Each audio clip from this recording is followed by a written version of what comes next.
Commander Alawan Kadri stood motionless on the observation deck, her copper eyes fixed on the massive Trayan dreadnought that hung in Earth's orbit like a predatory mantis, all angles and gleaming metal. The vessel was nearly 20 kilometers long, a floating city of death that could glass a continent in minutes. "They're requesting permission to dock at Luna Station, Commander," Lieutenant Orion said, his voice tight with tension. "Denied," Elowen replied, her voice calm but firm. "The accord is clear. No warships of the Galactic Hegemony are permitted within the Sol system, not after Titan." Titan. The word still brought bile to her throat. 3 million colonists vaporized when the hegemony decided to make an example of humanity's expansionist tendencies. It had been 15 years, but Earth had not forgotten. More importantly, Earth had not remained stagnant. The communications array chirped. Admiral Vos Kazal of the Trayan Imperial Fleet appeared on screen, mandibles clicking in what humans had learned to recognize as impatience. "Commander Kadri, your continuing refusal is problematic. The Hegemony Council requires your presence at the Galactic Assembly. Our vessel is simply here to escort your representatives." Alawan smiled without warmth. "With respect, Admiral, we have our own transportation. The Defiance will be departing Earth orbit in 6 hours. Our delegation will be aboard." A human vessel. At the assembly?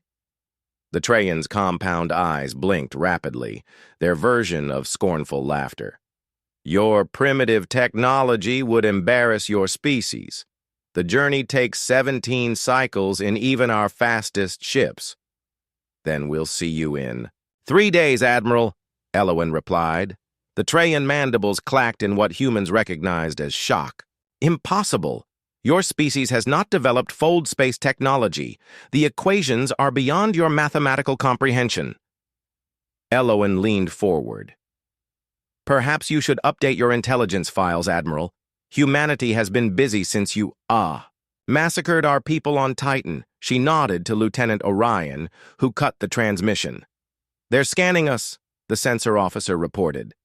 "Full spectrum analysis." "Let them," Elowen said.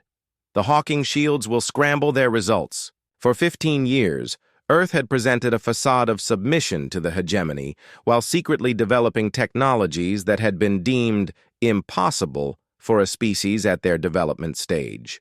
Project Daedalus had succeeded where the hegemony's brightest minds had failed, creating stable wormholes for instantaneous travel across the galaxy.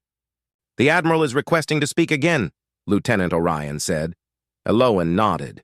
The Trayan's image reappeared, mandibles now held tight against his face, a sign of extreme agitation.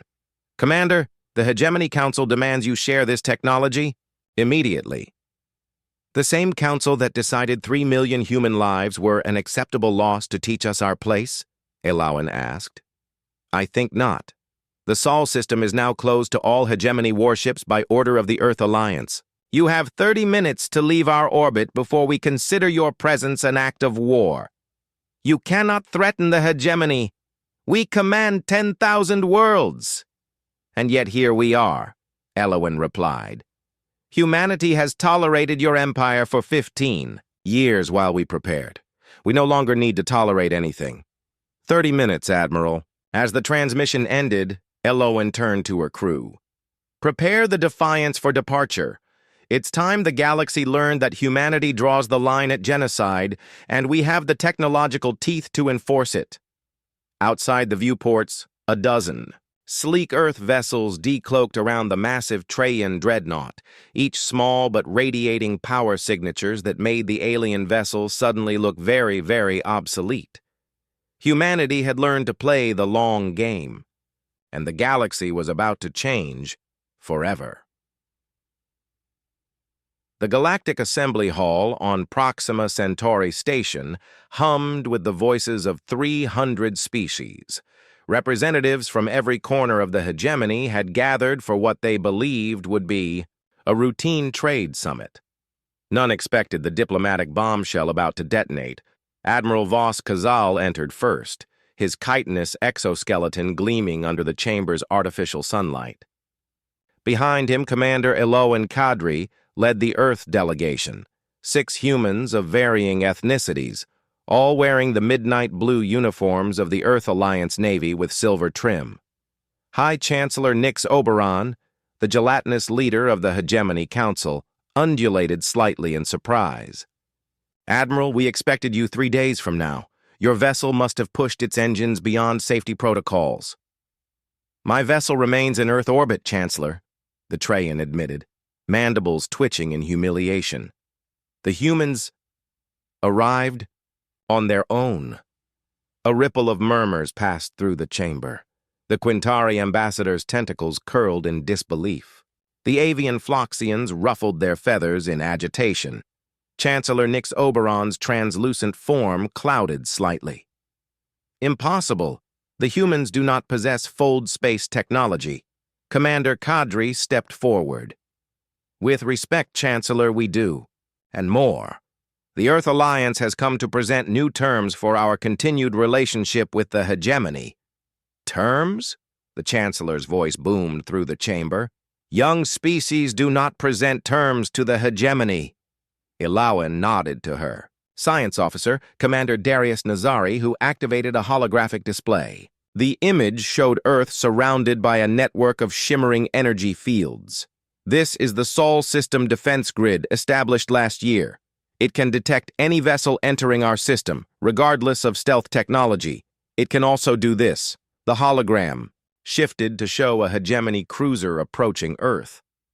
As it crossed a certain threshold, the ship simply disintegrated, its atoms scattered across space. Silence fell across the assembly hall. "We call it the Planck disassembler," Ilawan continued.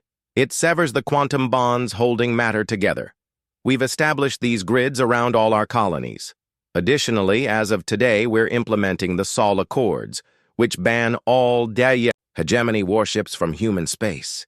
Chancellor Nix Oberon's form pulsated rapidly, a sign of extreme anger. "This is outrageous.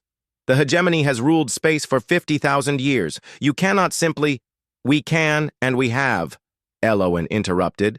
15 years ago, your forces destroyed Titan Colony and murdered 3 million civilians to teach humanity a lesson about our place in your hierarchy. Today, we're teaching the Hegemony about ours." The Quintari ambassador floated forward.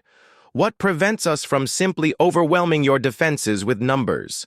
The Hegemony commands millions of warships." Admiral Vos Kazal's mandibles clicked rapidly. "That would be unwise, Ambassador. When my dreadnought scanned their planet, we detected over 500 wormhole signatures. The humans can deploy their entire fleet anywhere in the galaxy in seconds." Commander Nazari nodded. "Additionally, we've placed quantum-entangled Planck disassemblers near the capital worlds of the Hegemony's 20 most powerful species. If our colonies are attacked, your homeworlds will suffer the same fate." The chamber erupted in outrage. Threats, accusations, and demands filled the air. Chancellor Nix Oberon expanded to twice his normal size, a biological response to extreme stress. "This is blackmail! This is terrorism!" the Chancellor bellowed. "This is survival," Ilawan replied calmly. "Humans tried diplomacy. The Hegemony responded with genocide. Now we're speaking the only language your empire seems to understand: strength." As the chaos continued, Admiral Vos Kazal moved closer to Eloan. "You realize this means war," he clicked softly. Eloan met his compound eyes without flinching. "No, Admiral. This means peace, but on new terms. The old galaxy died when you destroyed Titan. The new one is being born today." Outside the station windows, the Defiance hung in space, sleek, elegant, and impossibly advanced. It was a physical manifestation of humanity's new reality. No longer victims, no longer subservient, but architects of their own destiny in a hostile universe. Captain Razik Volari of the Hegemony's elite Phantom Corps clung to the shadows of Luna Base's maintenance tunnels. His skin, capable of chameleonic adaptation, had taken on the dull gray of the surrounding metal. Behind him, 5 Illyrian.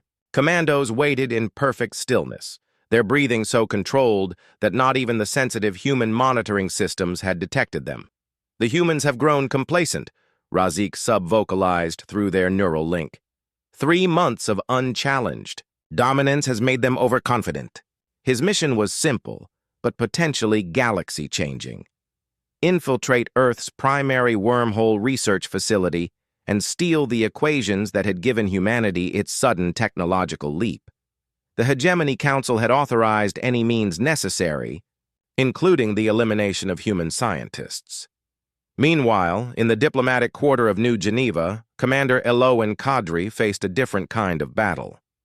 Representatives from 17 formerly subjugated species had gathered in response to Earth's stand against the hegemony. The Bazari Collective offers our quantum computing facilities to strengthen your defense grid, said Ambassador Telex, his crystalline form refracting light as he spoke. The Morrigan clans pledge our asteroid mining operations to your shipbuilding efforts, added War Mother Kayla, her scarred face solemn beneath her ceremonial headdress.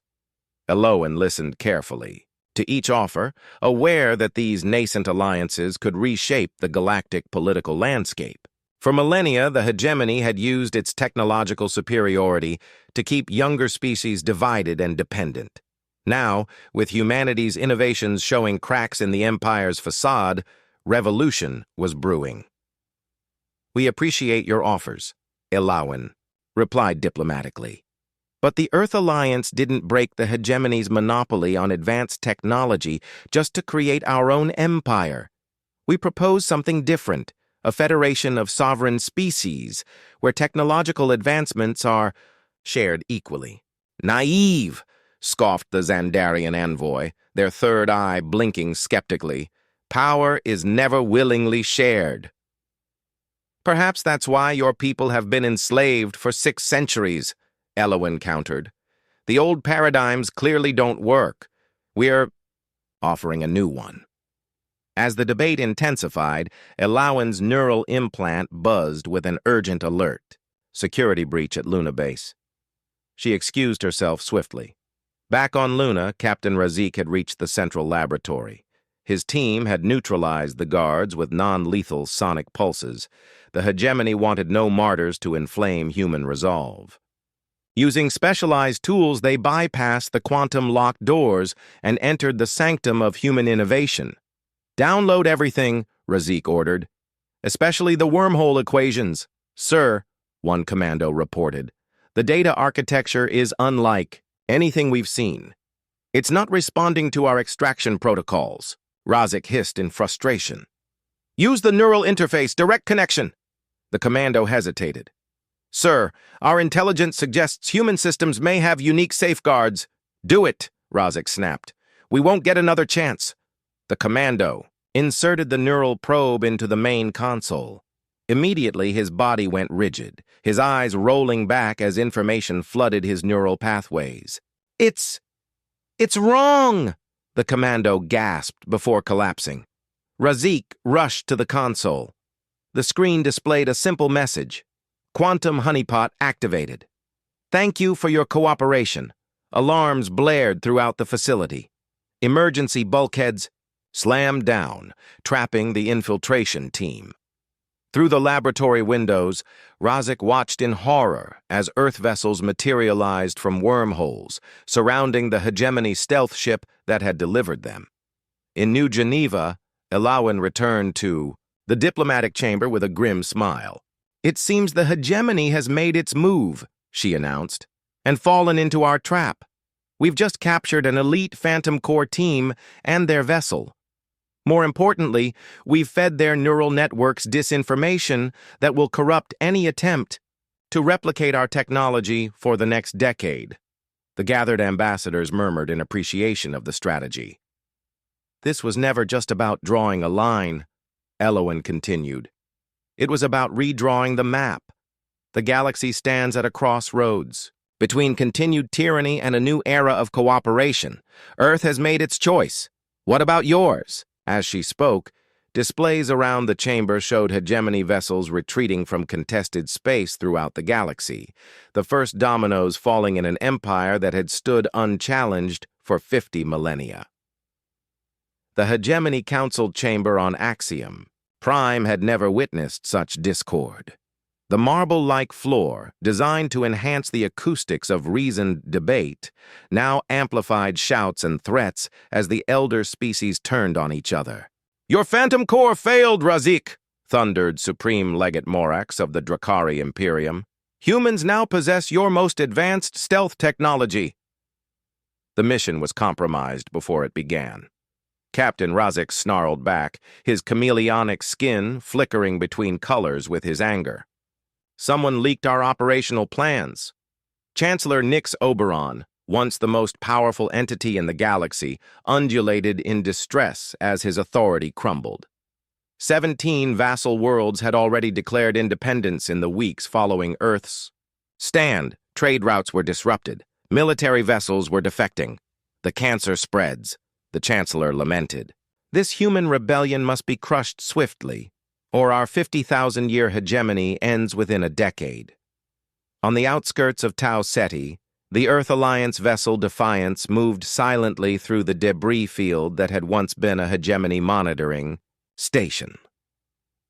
Commander Alawan Kadri studied the tactical display as reports flowed in from across the sector.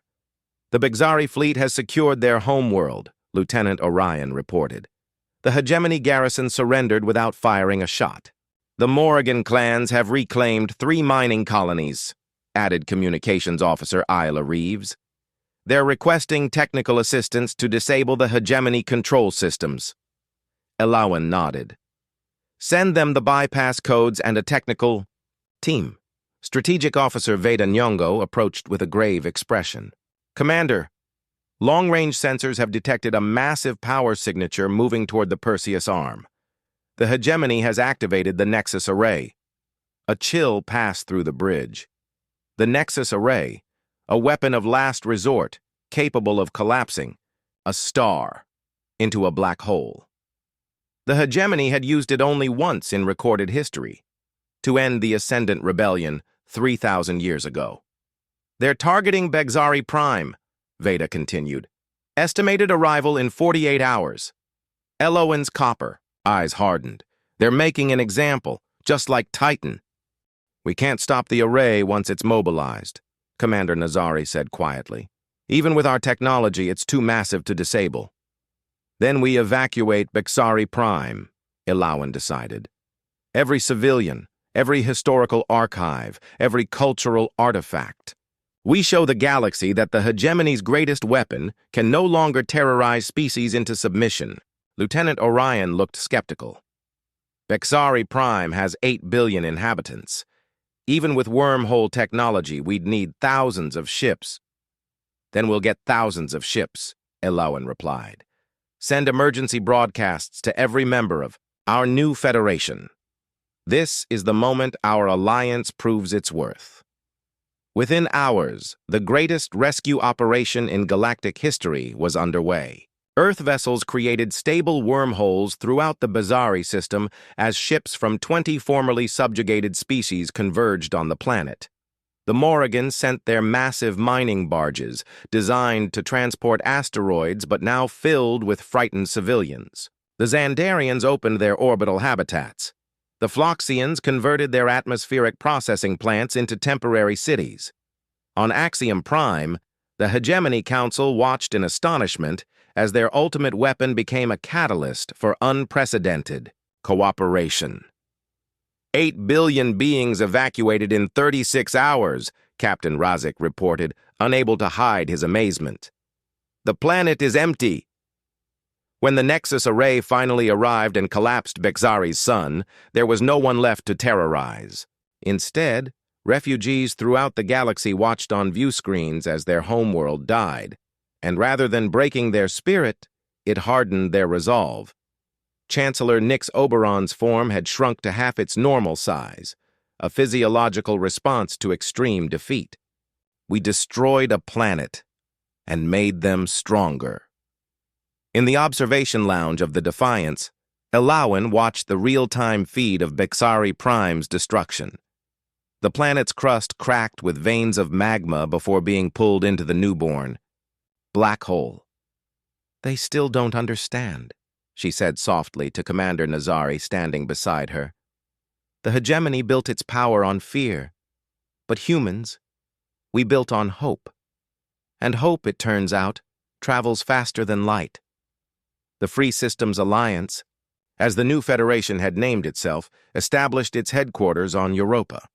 The moon's subsurface ocean, protected by kilometers of ice, proved an ideal location for the quantum computers that coordinated the growing rebellion against hegemony rule. 6 months after Bexari Prime's destruction, representatives from 47 species gathered in the Great Dome, a massive transparent structure that showcased Jupiter's swirling majesty overhead. The symbolism wasn't subtle. A new giant had risen in the political landscape of the galaxy. Eloan, now Admiral Kadri after her promotion, addressed the assembly from a simple podium. She had refused the elaborate trappings that hegemony officials traditionally surrounded themselves with. "The liberation of Centauri Proxima marks our 20th major victory," she announced.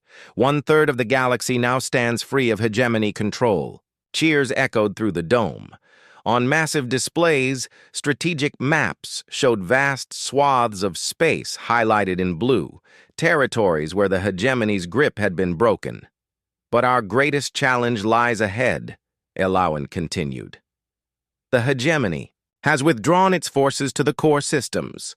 Intelligence suggests they're implementing Protocol Omega." A hush fell over the assembly. Even among the younger species, Protocol Omega was the stuff of terrified whispers, a scorched earth policy that would destroy thousands of worlds rather than let them fall to enemy hands. They're rigging quantum destabilizers on every world. "They still control," Elowan explained. "If they can't rule the galaxy, they'll ensure no one can." War Mother Kiela of the Morrigan clans rose, her battle-scarred face grim. "Then we strike now, before the destabilizers are activated. A direct assault on Axiom Prime." "The core systems are still heavily defended," countered Ambassador Telix of the Bexari. His new crystalline form, regrown after the destruction of his homeworld, glittered anxiously. "Even with our combined fleets, casualties would be catastrophic." Admiral Kadri raised her hand for silence. "There is another way. For months, we've been developing a countermeasure to the hegemony's quantum technology. Operation Prometheus." Commander Nazari stepped forward, activating a holographic display. It showed a device no larger than a human hand. "The Prometheus device," he explained, "can neutralize quantum fields within a 50-light-year radius. It would render the destabilizers inert and temporarily disable hegemony weapon systems." "At what cost?" asked the Xandarian representative skeptically. "Such technology must require enormous energy." Elowan and Nazari exchanged glances. This was the moment of truth. It requires a conscious mind to guide the quantum collapse. Elowan admitted. One mind, sacrificed to save billions. Murmurs of shock rippled through the assembly.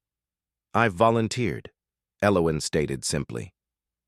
"As the architect of this alliance, it's my responsibility."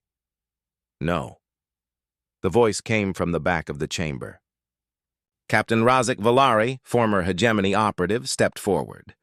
After his failed mission on Luna, he had defected, bringing invaluable intelligence with him. "The hegemony created this threat," Razik said, his skin shifting to resolute blue.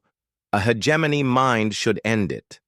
Meanwhile, on Axiom Prime, Chancellor Nix Oberon floated in his private meditation chamber, surrounded by artifacts from 1,000 conquered civilizations. His gelatinous form had darkened with age and stress, the once translucent body now nearly opaque.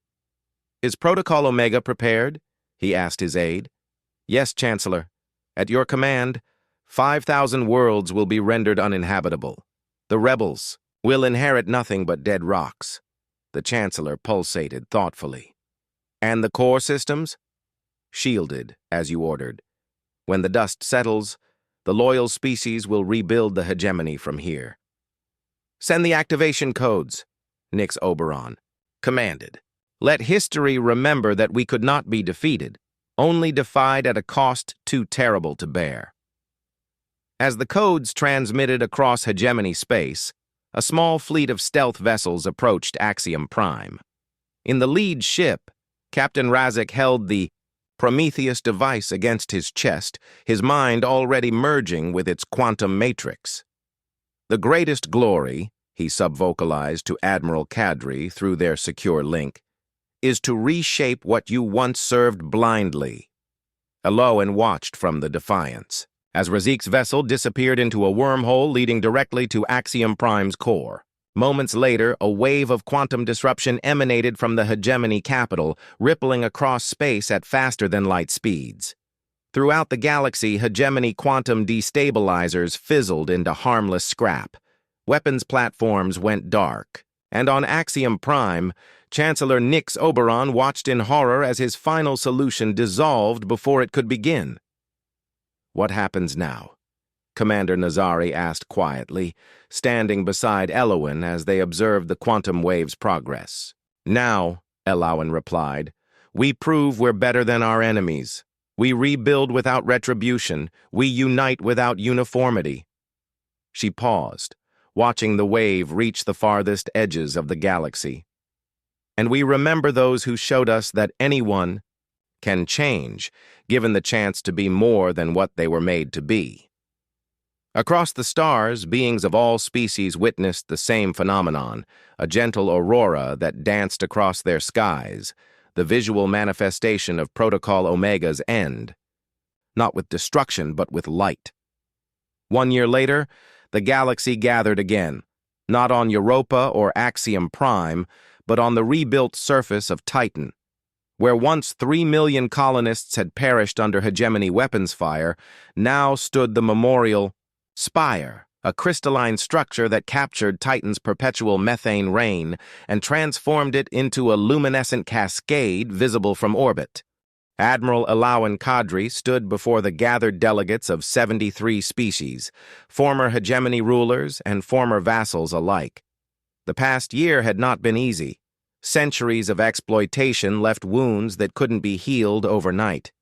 Some wanted retribution, others complete separation. Building peace proved harder than winning war.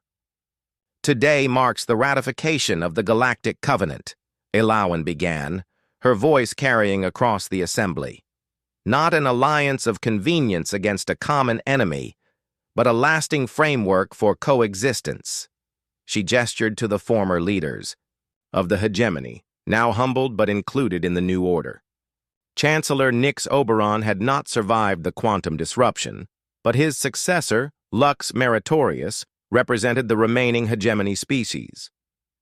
We began this journey by drawing a line, declaring that Earth's warships would no longer tolerate the presence of hegemony vessels in our space, Elowen continued. Today we redraw that line to encompass all our worlds, all our peoples. The age of empire is over. The age of equals begins. The Covenant's terms were projected above the Assembly: shared technology, open borders, mutual defense, and, most revolutionary, the Prometheus Protocol, which limited the size and power of any species' military vessels. No more planet killers. No more dreadnoughts capable of subjugating entire systems. The humans have a saying, Elowen said. Power corrupts, and absolute power corrupts absolutely. We've all witnessed the truth of this. The hegemony began millennia ago as a peacekeeping force before evolving into the very tyranny it claimed to prevent. War Mother Kayla nodded solemnly. Her own people had been among the first to join the hegemony voluntarily, only to find themselves gradually stripped of autonomy. Therefore, Elowen continued, the Covenant establishes not just rights and responsibilities, but limitations. On all of us, humans included. Our warships, like yours, will be reduced in size and firepower. Our wormhole technology will be shared but regulated by an interspecies council. Some delegates shifted uncomfortably, willingly surrendering power. Was anathema to many cultures. "This is weakness," growled the Drakari representative. "The strong naturally dominate the weak. It is the way of the universe." "Is it?" Elawan challenged.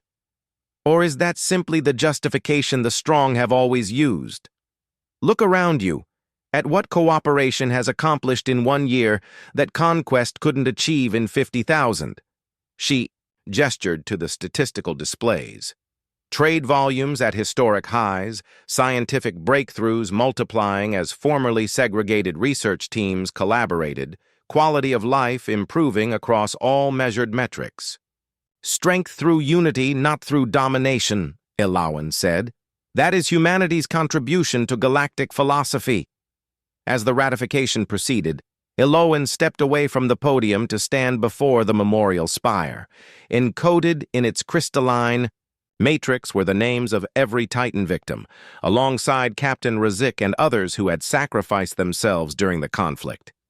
Commander Nazari joined her, now Ambassador Nazari to the Covenant Council. "They would be proud," he said quietly.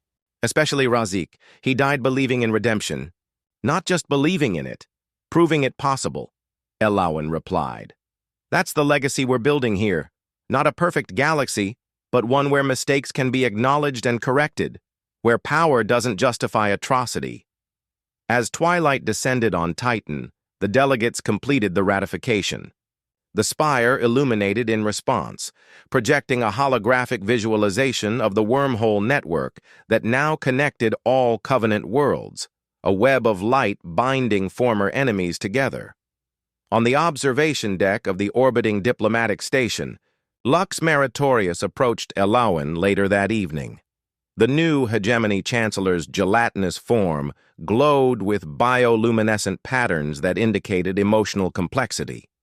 "My predecessor believed that allowing your species to advance would mean the end of our civilization," the chancellor said. "He wasn't entirely wrong. The hegemony as we knew it is gone. And yet your people survive, and may even thrive more than before," Elawan observed. "Yes, that is the paradox we failed to anticipate. In losing our dominance, we gained perspective." Lux Meritorious rippled thoughtfully. The Trajan philosopher Casvorn once wrote that true power lies not in controlling others, but in controlling oneself. Elawan smiled. "On Earth, we have a similar saying. With great power comes great responsibility." Below them, the lights of New Titan City sparkled across the moon's surface, a testament to humanity's resilience and capacity for forgiveness without forgetting. The city's architecture incorporated elements from all member species, creating something genuinely new in a galaxy where innovation had stagnated under hegemony rule. As the diplomatic reception concluded, Elawan returned to the Defiance, soon to be decommissioned under the Covenant's limitations. She ran her hand along the ship's bulkhead, remembering the journey that had brought them here. "Course set for Earth, Admiral?" Lieutenant Orion asked from his station. "Yes," Elawan replied. "Our work out here is done. It's time to go home." As the Defiance created its final wormhole, Elawan reflected on humanity's journey from victims to victors to architects of peace. They had drawn a line, held it firm, and then transformed it from a barrier into a foundation, one upon which a new galactic civilization could rise. The stars stretched and blurred as the wormhole enveloped the ship. In that moment between spaces, Elawan thought she glimpsed the true legacy of Earth's stand. Not the technology they had created or the empire they had toppled, but the idea they had planted, that power should serve justice, not replace it. When the Defiance emerged above Earth, the homeworld gleamed blue and vital in the darkness. A fitting symbol, Elawan thought, for a species that had faced extinction and responded not with hatred, but with revolution. not just of weapons and borders, but of how civilizations might relate to one another among the stars. Humanity had drawn the line, and in doing so redrawn the galaxy itself.